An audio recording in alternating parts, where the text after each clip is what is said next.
اللہ رب العالمین والصلاة والسلام على سید الانبیاء والمرسلین اما بعد فاعوذ باللہ من الشیطان الرجیم بسم اللہ الرحمن الرحیم لقد کان لکم فی رسول اللہ اسوۃ حسنہ صدق اللہ العظیم ان اللہ وملائکتہ یصلون علی النبی یا ایہا الذین آمنوا صلوا علیہ وسلموا تسلیما اللهم صل على سيدنا ومولانا محمد وعلى آل سيدنا ومولانا محمد وأصحاب سيدنا ومولانا محمد وأزواج سيدنا ومولانا محمد وبارك وسلم الصلاة والسلام عليك يا سيدي يا رسول الله وعلى آلك وأصحابك يا سيدي يا حبيب الله الصلاة والسلام عليك يا سيدي يا شفيع المذنبين وعلى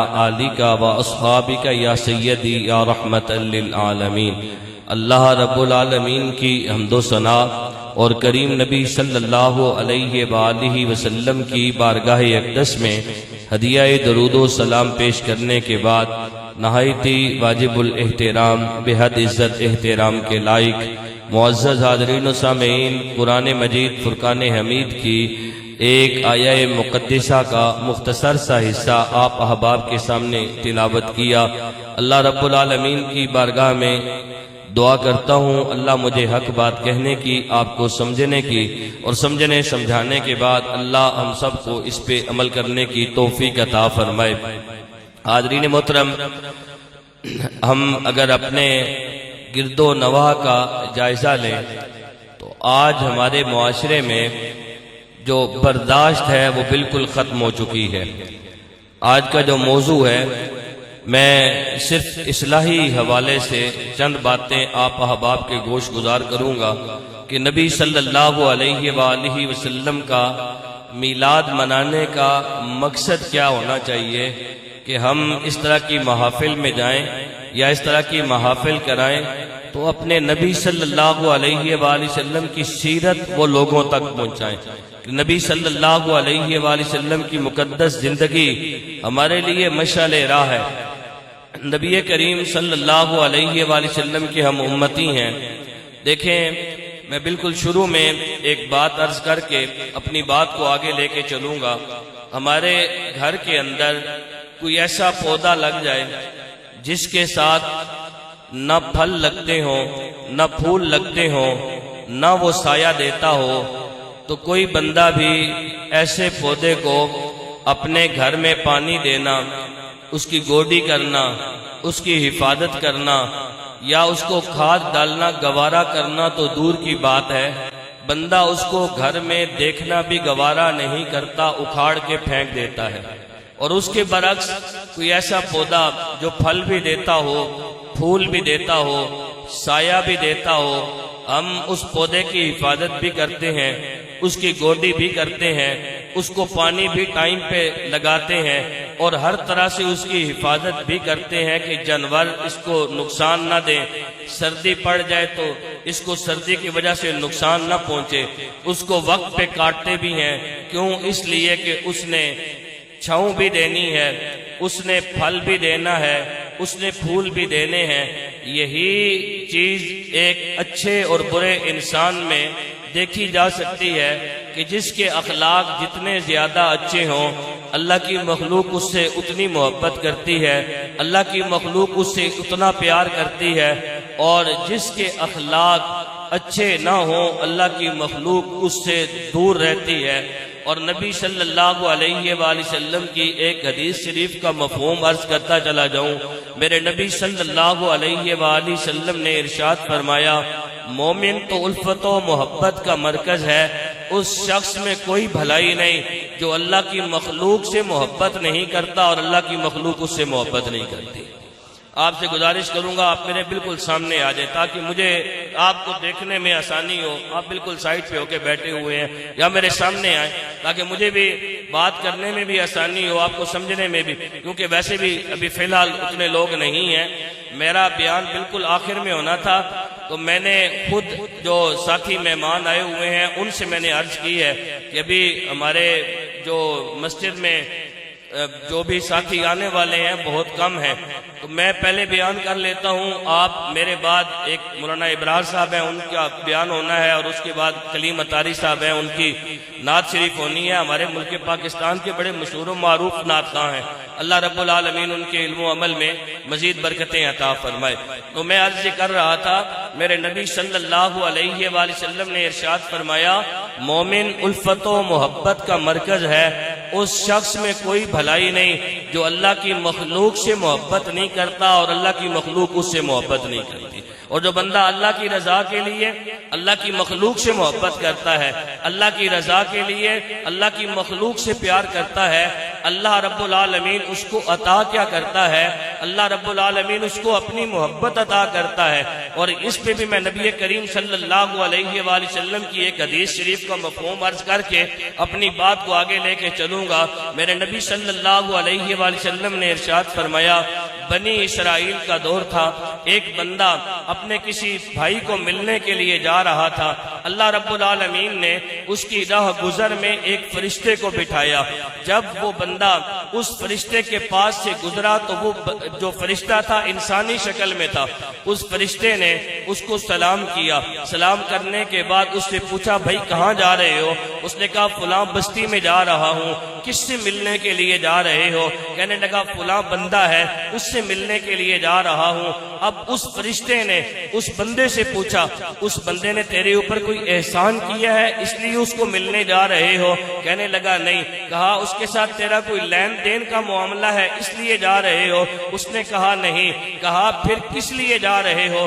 فرشتے کو اس بندے نے جواب دیا، کہا، میں اللہ کی رضا کے لیے اس سے ملنے کے لیے جا رہا ہوں. تو اب اس فرشتے کا جواب سنے. اس فرشتے نے کہا، جس طرح تم اللہ کی رضا کے لیے اس بندے سے محبت کرتے ہو اور اللہ کی رضا کے لیے اس سے ملنے کے لیے جا رہے ہو، اللہ رب العالمین بھی تم سے اتنی ہی محبت کرتا ہے جس طرح تم اس اللہ کے بندے سے محبت کرتے ہو. اور میں اللہ کا فرشتہ ہوں، تمہیں خوشخبری سنانے کے لیے آیا ہوں کہ جس طرح تم اللہ کی رضا کے لیے اپنے اس بھائی سے محبت کرتے ہو نا، اسی طرح اللہ رب العالمین بھی تجھ سے محبت کرتا ہے. تو اللہ کی مخلوق سے محبت کرنی ہے، انسان سے محبت کرنی ہے. ہمیں ہمارے نبی صلی اللہ علیہ وآلہ وسلم نے یہی سکھایا ہے. اللہ کے نبی صلی اللہ علیہ وآلہ وسلم کی مقدس معطر منور زندگی پڑھ کے دیکھیں. انسان کی جو زندگی ہے نا، اس میں سب سے زیادہ اس کی زندگی میں اس کے کردار کا اس کے اپنے گھر سے پتہ چلتا ہے کہ اس کا اپنے گھر کے اندر کردار کیسا ہے. بندہ باہر تو لوگوں کے ساتھ اچھی طرح بات چیت بھی کرتا ہے، اچھے معاملات بھی کرتا ہے، اچھے اخلاق سے بھی پیش آتا ہے. کیوں؟ اس لیے کہ اس نے اپنی زندگی کے شب و روز لوگوں کے اندر گزارنے ہوتے ہیں. لیکن گھر والوں کے ساتھ کئی مرتبہ ایسا سننے میں آیا ہے کہ جو بندہ باہر لوگوں کے ساتھ بڑے اچھے طریقے سے ملتا ہے، گھر والوں کے ساتھ وہ رویہ نہیں ہوتا. آئے اپنے نبی صلی اللہ علیہ وآلہ وسلم کی مقدس زندگی کو پڑھ کے دیکھیں. میرے نبی صلی اللہ علیہ وآلہ وسلم کا گھر والوں کے ساتھ رویہ کیسا تھا. میرے نبی صلی اللہ علیہ وآلہ وسلم نے ارشاد فرمایا، لوگوں تم میں سب سے بہتر وہ ہے جو اپنے گھر والوں کے ساتھ اچھا سلوک کرتا ہے، اور میں تم سب میں سے اپنے گھر والوں کے ساتھ اچھا سلوک کرنے والا ہوں. میں تم سب میں سے اپنے گھر والوں کے ساتھ اچھا سلوک کرنے والا ہوں. میرے نبی صلی اللہ علیہ وآلہ وسلم نے ارشاد فرمایا، اور میرے نبی صلی اللہ علیہ وسلم کی مقدس زندگی کو پڑھ کے دیکھیں. میرے نبی جب بھی اپنے گھر میں داخل ہوتے تھے، ہنستے مسکراتے چہرے کے ساتھ اپنے گھر میں داخل ہوا کرتے تھے، ہنستے مسکراتے چہرے کے ساتھ. اور میرے نبی صلی اللہ علیہ وآلہ وسلم نے ارشاد فرمایا، جو دو میاں بیوی زمین پہ بیٹھ کے ایک دوسرے کو دیکھ کے مسکراتے ہیں، یہ زمین پہ بیٹھ کے ایک دوسرے کو دیکھ کے مسکرا رہے ہوتے ہیں، رب کائنات آسمانوں سے ان کو دیکھ کے اللہ جو ہے وہ آسمانوں پہ مسکراتا ہے. یہ میرے نبی صلی اللہ علیہ وسلم کی بتائی ہوئی تعلیمات ہیں. اور اللہ کے نبی صلی اللہ علیہ وسلم کی مقدس زندگی کو پڑھ کے دیکھیں. ام المومنین صدیقہ کائنات اما عائشہ صدیقہ رضی اللہ عنہا میرے نبی صلی اللہ علیہ وآلہ وسلم کے ساتھ اپنے گھر میں موجود ہیں. ایک دن اللہ کے نبی صلی اللہ علیہ وآلہ وسلم اور اما عائشہ صدیقہ رضی اللہ عنہا آپ دونوں اپنے گھر کے اندر ہیں، کسی معاملے میں بات چیت ہو رہی ہے، اتنے میں دروازے پہ دستک ہوئی۔ میرے نبی صلی اللہ علیہ وآلہ وسلم نے پوچھا دروازے پہ کون ہے؟ باہر سے آواز آئی ابو بکر۔ میرے نبی صلی اللہ علیہ وآلہ وسلم نے فرمایا اندر آ جائیے۔ حضرت ابو بکر صدیق رضی اللہ عنہ اندر آئے۔ میرے نبی صلی اللہ علیہ وآلہ وسلم نے مسکرا کے فرمایا اے ابو بکر اچھا ہو گیا ہے آپ اندر آ گئے ہیں، ہم کسی معاملے میں بات چیت کر رہے تھے، ابھی کوئی فیصلہ نہیں ہوا، آپ ہماری بات کو سن کے اس کا فیصلہ فرما دیں، آپ ہماری بات کو سن کے اس کا فیصلہ فرما دیں، آپ کی توجہ پوری چاہوں گا۔ میرے نبی صلی اللہ علیہ وآلہ وسلم نے یہ بات کس سے کی؟ حضرت ابو بکر صدیق رضی اللہ عنہ سے۔ حضرت ابو بکر صدیق کون ہے؟ میرے نبی کے سسر ہیں، اما عائشہ صدیقہ رضی اللہ عنہ کے والد گرامی ہیں۔ میرے نبی صلی اللہ علیہ وآلہ وسلم نے یہ بات کی، اب بات پہلے کون شروع کرے؟ فیصلہ یہ ہوا کہ یا رسول اللہ صلی اللہ علیہ وآلہ وسلم آپ بات شروع کریں۔ حضرت نبی کریم صلی اللہ علیہ وآلہ وسلم ابھی بات شروع کرنے ہی لگے ہیں، ام المومنین صدیقہ کائنات اما عائشہ صدیقہ رضی اللہ عنہ، چونکہ میرے نبی صلی اللہ علیہ وآلہ وسلم کی زوجہ ہے نا، آپ بیوی ہیں، اور ام المومنین اما عائشہ صدیقہ رضی اللہ عنہ کی زبان سے یہ الفاظ نکلے، کہا یا رسول اللہ صلی اللہ علیہ وآلہ وسلم آپ جو بات کریں گے صحیح بات کریں گے۔ اب نبی کریم صلی اللہ علیہ وآلہ وسلم سے بھلا بڑھ کے صحیح بات کرنے والا کون ہوگا؟ اما عائشہ صدیقہ رضی اللہ عنہ کی زبان سے جو ہی یہ الفاظ نکلے، حضرت ابو بکر صدیق رضی اللہ عنہ کی طبیعت پہ بڑے ناگوار گزرے، اپنا ہاتھ فضا کے اندر لہرایا اور اپنی بیٹی کے منہ کے اوپر لگایا۔ ام المومنین صدیقہ کائنات اما عائشہ صدیقہ رضی اللہ عنہ سمجھ گئیں کہ میری زبان سے جو الفاظ نکلے ہیں یہ نکلنے نہیں چاہیے تھے، فوراً دوڑ کے میرے نبی صلی اللہ علیہ وآلہ وسلم کے پیچھے جا کے کھڑی ہو جاتی ہیں۔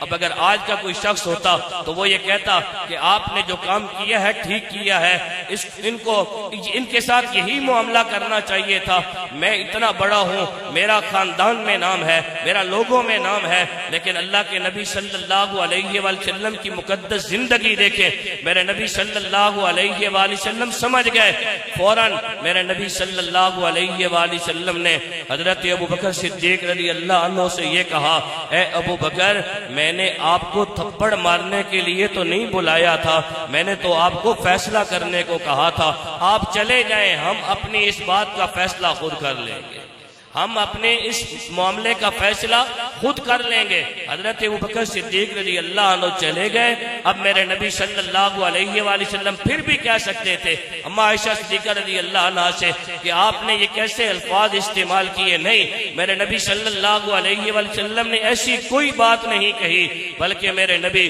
صلی اللہ علیہ وآلہ وسلم نے کیا ارشاد فرمایا؟ میرے نبی صلی اللہ علیہ وآلہ وسلم ام المومنین صدیقہ کائنات اما عائشہ صدیقہ رضی اللہ عنہا کی طرف دیکھ کے مسکرائے اور مسکرا کے فرمایا اے عائشہ تمہیں تمہارے باپ کے دوسرے تھپڑ سے میں محمد عربی نے بچایا تھا۔ یہ میرے نبی صلی اللہ علیہ وآلہ وسلم کی برداشت تھی۔ آؤ اپنے نبی صلی اللہ علیہ وآلہ وسلم کی مقدس زندگی کو پڑھ کے دیکھو تو صحیح، میرے نبی صلی اللہ علیہ وآلہ وسلم کے اندر برداشت کتنی تھی۔ آج ذرا سی باتوں پہ ہم جھگڑ پڑتے ہیں، ذرا سی باتوں پہ ہم لڑ پڑتے ہیں۔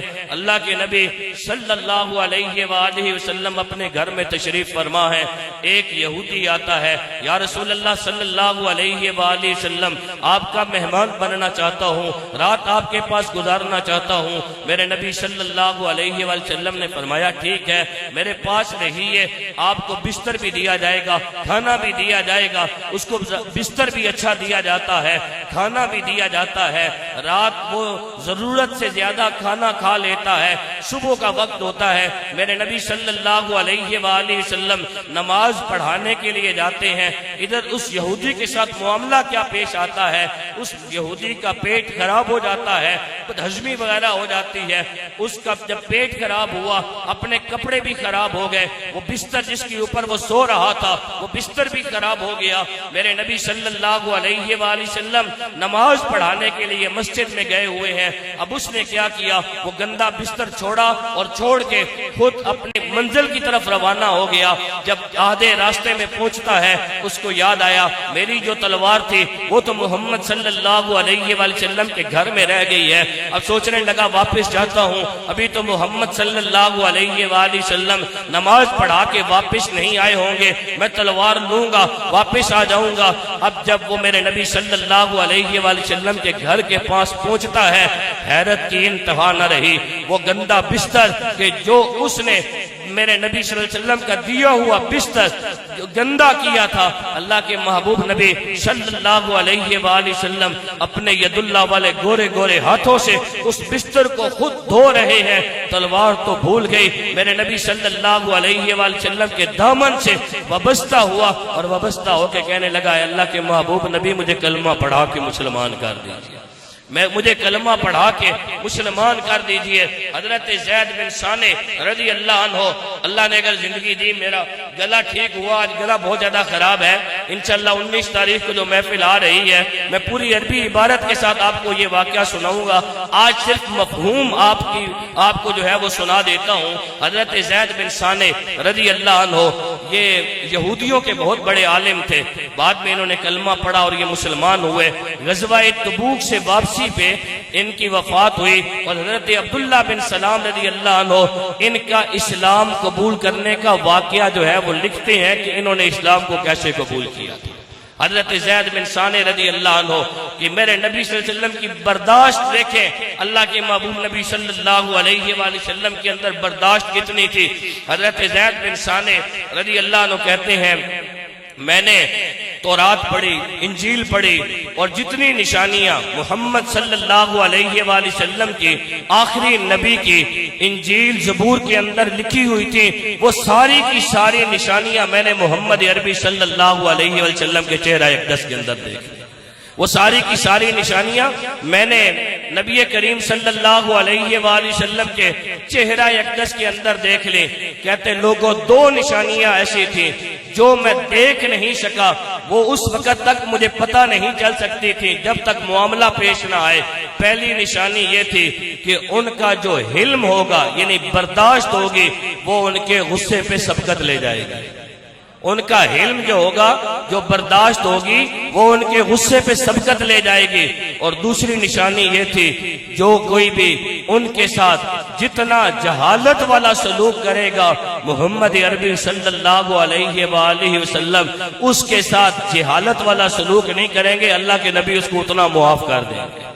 کہتے یہ دو نشانیاں میں نے باقی ساری نشانیاں دیکھ لی تھی، یہ دو نشانیاں دیکھنی باقی تھی۔ کہتے ایک دن میں اسی انتظار میں تھا، روزانہ دیکھتا کوئی ایسا معاملہ مجھے نظر آئے۔ ایک دن اللہ کے نبی صلی اللہ علیہ وآلہ وسلم اپنے حجرہ مبارک سے نکلتے ہیں، سیدنا مولا علی شیر خدا رضی اللہ عنہ بھی ساتھ ہے، سیدنا مولا علی شیر خدا رضی اللہ عنہ بھی ساتھ ہیں۔ اچانک ایک بدو اعرابی آیا، بدو اسے کہتے ہیں جو دیہاتی بندہ ہوتا تھا، بدو اس کو بولا جاتا ہے، بدو اعرابی آیا اور وہ نبی صلی اللہ علیہ وآلہ وسلم کی خدمت اقدس میں سلام عرض کرنے کے بعد کہنے لگا یا رسول اللہ صلی اللہ علیہ وآلہ وسلم فلاں بستی میں کچھ لوگ ہیں جنہوں نے کلمہ پڑھ لیا ہے، مسلمان ہو گئے ہیں، لیکن ان کے اوپر قحط سالی آ گئی ہے۔ بیٹا اشارے نہیں کریں دروازے میں، اس بچے سے کہو اشارے نہیں کریں دروازے میں، بیٹا اشارے نہیں کریں دروازے میں۔ درود شریف پڑھیں الصلاۃ والسلام علیک یا سیدی یا رسول اللہ وعلی آلک و اصحابک یا سیدی یا حبیب اللہ۔ بیٹا اگر آپ نے کسی سے بات کرنی ہے تو باہر جا کے اس سے مل لیں، لیکن یہاں دروازے میں اشارے نہیں کریں۔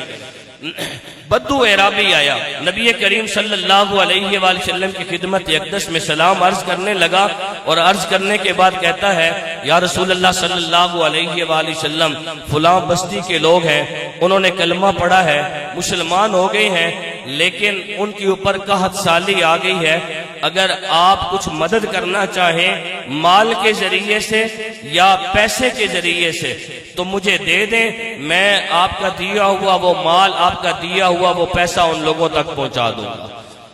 میرے نبی صلی اللہ علیہ وآلہ وسلم کے پاس بظاہر اس وقت دینے کے لیے کچھ نہیں تھا۔ زید بن ثانیہ کہتے ہیں میں قریب ہوا، میں نے کہا یا رسول اللہ صلی اللہ علیہ وآلہ وسلم، کہتے اب میرے دل میں خیال آیا وہ وقت آ گیا ہے کہ میں آزما سکتا ہوں، دیکھ سکتا ہوں۔ کہنے لگے کہ میں قریب ہوا اور قریب ہو کے میں نے کہا اے محمد صلی اللہ علیہ وآلہ وسلم، فلاں جو باغ ہے اس کی جو کھجوریں ہیں وہ کھجوریں اتنی آپ مجھے دے دیں، میں آپ کو اتنے پیسے دے دیتا ہوں۔ میرے نبی صلی اللہ علیہ وسلم نے فرمایا اے یہود کے بھائی، باغ کی تخصیص نہ کرو، باقی کھجوریں جو ہے وہ میں تمہیں دے دوں گا، تم اتنے پیسے دے دو۔ کہتے کہ میں نے باغ کی تخصیص ختم کر دی، یعنی کوئی بھی کھجوریں میں تمہیں دے دوں گا اور تم اتنے پیسے اس کی جگہ پہ دے دو۔ کہتے میں نے نبی صلی اللہ علیہ وسلم کو پیسے دیے اور ڈیٹ ہماری مقرر ہو گئی، 1 مہینے کا ٹائم تھا کہ 1 مہینے کے بعد یہ جو تم نے مجھے کھجوریں دی ہیں اس کے اتنے پیسے میں تمہیں دے دوں گا۔ نبی صلی اللہ علیہ وآلہ وسلم نے وہ پیسے، زید بن ثانیہ کہتے ہیں میں نے پیسے دیے اور نبی صلی اللہ علیہ وسلم نے فرمایا کہ میں تمہیں اس کی جگہ پہ اتنی کھجوریں دے دوں گا۔ کہتے کہ نبی صلی اللہ علیہ وسلم نے وہ پیسے لیے، اس بدو اعرابی کو دیے، وہ پیسے لے کے چلا گیا۔ کہتے لوگوں ابھی وہ جو مقررہ ڈیٹ تھی نا اس میں 2 یا 3 دن باقی تھے، بات بڑے غور سے سنیے گا، ابھی اس میں 2 دن یا 3 دن باقی تھے جو ڈیڈ لائن دی ہوئی تھی، یہ اتنے دنوں کے بعد میں نے مہینہ پورا ہونا ہے۔ کہتے 2 دن یا 3 دن باقی تھے۔ نبی صلی اللہ علیہ وآلہ وسلم ایک انصاری صحابی رضی اللہ عنہ کے جنازے میں شرکت کرتے ہیں اور میرے نبی صلی اللہ علیہ وآلہ وسلم کے ساتھ حضرت ابوبکر صدیق، حضرت عمر فاروق، حضرت عثمان غنی، حضرت سیدنا مولا علی شیر خدا اور دیگر صحابہ کرام رضوان اللہ عنہم اجمعین بھی میرے نبی صلی اللہ علیہ وسلم کے ساتھ ہیں۔ کہتے ہیں جنازے سے جب فارغ ہوئے نا، اب میں نے کریم نبی صلی اللہ علیہ وآلہ وسلم کے تہبند مبارک کو پکڑا اور پکڑ کے زور سے کھینچا اور کھینچ کے میں نے بناوٹی غصہ کیا۔ کیا کیا؟ بناوٹی غصہ کیا۔ کس لیے؟ کہ میں دیکھوں تو صحیح کہ میں ان کے ساتھ یہ رویہ، غلط رویہ اختیار کرتا ہوں، آگے سے یہ ری ایکشن کیا کرتے ہیں۔ کہتے ہیں میں نے نبی صلی اللہ علیہ وسلم کے کرتے کو پکڑ کے کھینچا اور کھینچنے کے بعد میں نے اپنی زبان سے جو لفظ بولے، میں نے کہا محمد صلی اللہ علیہ وآلہ وسلم آپ میرا حق کیوں نہیں ادا کرتے؟ کہتے ابھی دن باقی ہیں۔ میں نے کہا محمد صلی اللہ علیہ وآلہ وسلم آپ میرا حق کیوں نہیں ادا کرتے؟ اور اگلی بات کیا کہی؟ کہنے لگے میں نے اگلی بات اس سے بھی سخت کہی، میں نے کہا اے عبد المطلب کی اولاد، اللہ کی قسم تم لوگوں کے ساتھ جو مال کا معاملہ کرتے ہو، مال کے معاملے میں پیسہ واپس کرنے میں تم ہمیشہ ایسے ہی کرتے ہو۔ اب اللہ کے نبی صلی اللہ علیہ وآلہ وسلم کے ایک تو تہبند مبارک کو کھینچا، دوسرا یہ کہ ابھی 2 دن یا 3 دن باقی ہیں، اور تیسرا یہ کہ میرے نبی صلی اللہ علیہ وآلہ وسلم کو تانا کس کا دے رہے ہیں؟ خاندان کا تانا دے رہے ہیں۔ اور کن کے سامنے دے رہے ہیں؟ صحابہ کے سامنے دے رہے ہیں۔ کس کے سامنے دے رہے ہیں؟ صحابہ کے سامنے دے رہے ہیں۔ آج کسی چودھری کی قمیض کو پکڑ کے کوئی کھینچ کے بتائی تو صحیح، وہ اس کا اگلے کا جو ہے وہ منہ لال نہ کر دے۔ اللہ کے نبی صلی اللہ علیہ وسلم نے آگے سے ابھی کوئی جواب نہیں دیا۔ زید بن ثانیہ کہتے ہیں میری نظر پڑی مراد رسول حضرت عمر ابن خطاب رضی اللہ عنہ پہ، ان کی نگاہیں میری طرف دیکھ رہی تھی اور حضرت عمر رضی اللہ عنہ غصے سے مجھے کہنے لگے او اللہ اور اللہ کے رسول کے دشمن، یہ تو کس طرح کا رویہ نبی صلی اللہ علیہ وآلہ وسلم کے سامنے تو رویہ اختیار کر رہا ہے؟ اگر مجھے اس بات کا ڈر نہ ہوتا کہ جو تیرا حق ہے نبی صلی اللہ علیہ وآلہ وسلم پہ، اس حق کے فوت ہونے کا مجھے ڈر نہ ہوتا تو میں اپنی تلوار سے تیرا سر کاٹ کے رکھ دیتا۔ حضرت عمر فاروق رضی اللہ عنہ یا دیگر صحابہ کیسے اس رویے کو برداشت کر سکتے تھے؟ اب میرے نبی صلی اللہ علیہ وآلہ وسلم نے جب یہ بات سنی نا، میرے نبی صلی اللہ علیہ وسلم کے لبوں پہ مسکراہٹ آئی۔ میرے نبی صلی اللہ علیہ وآلہ وسلم کے لبوں پہ مسکراہٹ آئی اور میرے نبی صلی اللہ علیہ وآلہ وسلم حضرت عمر فاروق رضی اللہ عنہ کو مخاطب کر کے کہتے ہیں، اے عمر، میں اور یہ تیرے اس رویے کے نہیں، تیرے دوسرے رویے کے زیادہ مستحق تھے۔ کون سا رویہ؟ کون سا رویہ؟ میرے نبی صلی اللہ علیہ وسلم نے فرمایا، تم مجھے یہ کہتے کہ یا رسول اللہ صلی اللہ علیہ وآلہ وسلم اس کے پیسے اس کو واپس لوٹا دیں، اور اس سے یہ کہتے کہ یار اس طرح کی بدتمیزی والا معاملہ نہ کرو، پیسے مانگنے ہیں تو آرام سے مانگو، پیسے مانگنے ہیں تو آرام سے مانگو۔ اب دیکھیں 3 دن باقی ہیں، رویہ بھی غلط اختیار کیا گیا، لیکن میرے نبی صلی اللہ علیہ وآلہ وسلم کے چہرے پہ مسکراہٹ آئی۔ سامنے صحابہ بھی موجود ہیں، میرے نبی اکیلے بھی نہیں ہیں، صحابہ میرے نبی صلی اللہ علیہ وسلم کے ساتھ موجود ہیں، لیکن میرے نبی صلی اللہ علیہ وسلم کے چہرے پہ مسکراہٹ آئی اور مسکرا کے فرمایا، اے عمر، میں اور یہ تیرے دوسرے رویے کے زیادہ مستحق تھے۔ آپ نے اس کو ڈانٹا ہے نا۔ اب اگلی بات سنیں، میرے نبی صلی اللہ علیہ وآلہ وسلم نے فرمایا، جاؤ جا کے اس کو کھجوریں واپس کرو، اور جو ڈانٹا ہے اس ڈانٹ کی وجہ سے 20 سا کھجوروں کے زیادہ واپس کرو۔ ایک پیمانہ ہوتا ہے، کہا 20 سا کھجوروں کے اس کو زیادہ واپس کرنا، کیوں؟ اس لیے کہ تم نے ڈانٹا ہے۔ حضرت زید بن ثانیہ رضی اللہ عنہ کہتے ہیں، لوگوں، میں نے محمد عربی صلی اللہ علیہ وآلہ وسلم کا یہ کردار دیکھا، اور یہ 2 نشانیاں دیکھنا باقی تھیں۔ ایک یہ کہ وہ ان کا حلم ان کے غصے پہ سبقت لے جائے گا، ان کی برداشت ان کے غصے پہ سبقت لے جائے گی، اور دوسرا یہ کہ جتنا بھی کوئی ان کے ساتھ جاہلوں والا سلوک کرے گا وہ اتنا ہی اس کے ساتھ نرمی والا معاملہ کریں گے۔ اب یہ دونوں نشانیاں میں دیکھ چکا۔ حضرت عمر فاروق رضی اللہ عنہ مجھے ساتھ لے کے گئے، اور آپ نے جلدی جلدی کھجوریں جو مجھے انہوں نے دینی تھی وہ کھجوریں دی، 20 سا بھی مجھے فالتو دیے، اور مجھے کہا لو اور نکلنے والی بات کرو۔ میں نے کہا عمر اب نکلنا نہیں ہے۔ کہا اب کیا چاہتے ہو؟ کھجوریں بھی تمہیں مل گئی ہیں، جو تمہیں ڈانٹ پڑی ہے اس کے اوپر تمہیں فالتو کھجوریں بھی مل گئی ہیں، اب کیا لینا چاہتے ہو؟ کہا کھجوروں کی ضرورت نہیں رہی، اب محمد عربی کے دامن سے وابستہ ہو کے کلمہ پڑھنا چاہتا ہوں۔ اب تو محمد عربی صلی اللہ علیہ وآلہ وسلم کے دامن سے وابستہ ہو کے کلمہ پڑھنا چاہتا ہوں۔ میرے نبی صلی اللہ علیہ وآلہ وسلم کے صحابی ہیں، نام ہے حضرت فضالہ بن عمیر رضی اللہ عنہ، ابھی کلمہ نہیں پڑھا، ابھی مسلمان نہیں ہوئے۔ میرے نبی کا حلم کتنا تھا، برداشت کتنی تھی، انہوں نے ابھی کلمہ نہیں پڑھا، مسلمان نہیں ہوئے۔ مکہ کی ایک خاتون ہے، اس کے ساتھ ان کی دوستی ہو گئی، بات آگے بڑھنا شروع ہوئی۔ اس عورت نے کہا، فضالہ مجھ سے محبت کرتے ہو؟ جی کرتا ہوں۔ مجھ سے شادی کرنا چاہتے ہو؟ جی کرنا چاہتا ہوں۔ ایک شرط ہے، اگر مان لو تو اس شرط کو پورا کرنا تمہارا کام ہے، اگلے لمحے ساری زندگی کے لیے تیری طرف وقف ہو جانا میرا کام ہے۔ کہا شرط بتاؤ۔ وہ اپنے کمرے میں جاتی ہے، زہر کے اندر بجھا ہوا خنجر لے کے آتی ہے، یہ زہر کے اندر بجھا ہوا خنجر ہے، یہ لے جاؤ اور محمد صلی اللہ علیہ وآلہ وسلم کو معاذ اللہ قتل کرنا ہے، محمد صلی اللہ علیہ وآلہ وسلم کو شہید کرنا ہے۔ فضالہ کہنے لگے کہ ملیں گے کہاں؟ وہ عورت کہنے لگی بیت اللہ کے اندر ملیں گے۔ محمد صلی اللہ علیہ وسلم کہاں ملیں گے؟ بیت اللہ شریف کے اندر۔ کہاں ملیں گے؟ کہا بیت اللہ شریف کے اندر ملیں گے۔ حضرت فضالہ کہتے ہیں میں نے وہ خنجر لیا، اپنی بغل کے اندر رکھا، خود بیت اللہ کے پاس آ گیا۔ تھوڑی دیر گزری، اللہ کے نبی صلی اللہ علیہ وآلہ وسلم بھی بیت اللہ شریف کے اندر داخل ہوئے۔ کہتے میں نے نبی صلی اللہ علیہ وسلم کی طرف دیکھا نہیں، کسی کو کہا ہوا تھا کہ جب نبی محمد صلی اللہ علیہ وآلہ وسلم آ جائیں تو مجھے بتا دینا۔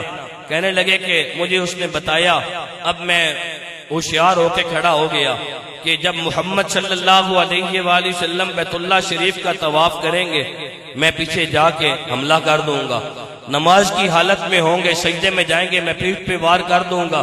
زہر کے اندر بجھا ہوا خنجر ہے، لیکن اسے کیا پتا تھا کہ یہ اللہ کے محبوب نبی صلی اللہ علیہ وآلہ وسلم تو وہ ہیں جو ہوتے زمین پہ ہیں اللہ نے وہ مقام اور مرتبہ عطا کیا ہے، خبریں عرش بری کی رکھتے ہیں۔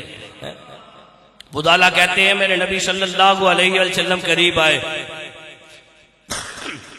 پوچھا فضالہ خیر تو ہے، یہاں کیوں کھڑے ہو؟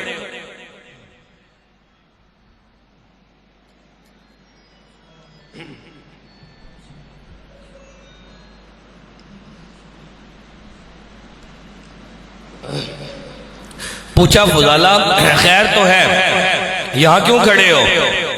حضرت فضالہ کہتے ہیں میں نے کہا جی ویسے ہی کھڑا ہوں۔ نبی صلی اللہ علیہ وسلم خاموش ہوئے، پھر پوچھا فضالہ خیر تو ہے، یہاں کیوں کھڑے ہو؟ کہتے میں نے پہلے والا ہی جواب دیا۔ تیسری مرتبہ جب میرے نبی صلی اللہ علیہ وسلم نے پوچھا نا فضالہ خیر تو ہے، کس ارادے سے آئے ہو؟ جب میں نے پہلے والا جواب دیا نا تو نبی صلی اللہ علیہ وآلہ وسلم اپنے بازو یوں اوپر کر کے کہتے ہیں فضالہ جس ارادے سے آئے ہو محمد کا سینہ حاضر ہے۔ فضالہ جس ارادے سے آئے ہو محمد کا سینہ حاضر ہے۔ حضرت فضالہ کہتے ہیں میرا جسم کپ کپا گیا کہ میں تو گھر کے اندر تھا، وہ خاتون تھی اور میں تھا، تیسرا بندہ کوئی نہیں تھا جو ہماری گفتگو کو سن رہا ہو، تیسرا بندہ کوئی نہیں تھا جو ہمیں دیکھ رہا ہو۔ اس نے مجھے خنجر دیا، میں نے اس سے خنجر لیا، میں بیت اللہ شریف کے اندر آ گیا۔ اب ہماری گفتگو کو سننے والا کوئی نہیں، ہمیں دیکھنے والا کوئی نہیں۔ اے فضالہ تمہیں کیا پتا، یہ تو اللہ کے وہ محبوب نبی ہیں جو زمین پہ کھڑے ہوتے ہیں، اللہ کے فضل و کرم سے عرش بری کی خبریں رکھتے ہیں۔ کہتے ہیں کہ جب نبی صلی اللہ علیہ وسلم نے فرمایا فضالہ محمد کا سینہ حاضر ہے، فضالہ کہتے ہیں بس میں نے چہرہ مصطفیٰ کی طرف دیکھا، اب آنکھیں کچھ کہہ رہی تھی، دل کچھ کہہ رہا تھا۔ آنکھ یہ کہہ رہی تھی، آنکھ یہ کہہ رہی تھی آج پہلی بار انہیں دیکھا ہے، لیکن دل یہ کہہ رہا تھا برسوں کی شناسائی ہے۔ آنکھ تو یہ کہہ رہی تھی آج پہلی بار انہیں دیکھا ہے، دل یہ کہہ رہا تھا برسوں سے شناسائی ہے۔ کہتے کہ پھر وہ ارادہ وہیں ختم ہوا، اللہ کے نبی صلی اللہ علیہ وآلہ وسلم کے دامن سے وابستہ ہوا، کلمہ پڑھا، مسلمان ہوا۔ اب وہ محبت جو اس خاتون کی تھی وہ دل سے نکل گئی، اللہ اور اللہ کے رسول کی محبت دل کے اندر آئی۔ اب فضالہ کہتے ہیں میں نبی صلی اللہ علیہ وسلم سے اجازت لے کے اپنے گھر کی طرف جا رہا تھا، وہ خاتون کھڑکی میں کھڑے میرا انتظار کر رہی تھی، یا اپنے گھر میں کھڑے مائک علامہ صاحب کے حوالے کرنا لگا ہوں۔ اس پاک ہستی کی بارگاہ میں اپنی حاضری پیش کرنے لگا ہوں۔ میں نے نہیں کہا، آپ نے نہیں کہا، کسی چودھری نے نہیں کہا، کسی ملک، کسی راجے نے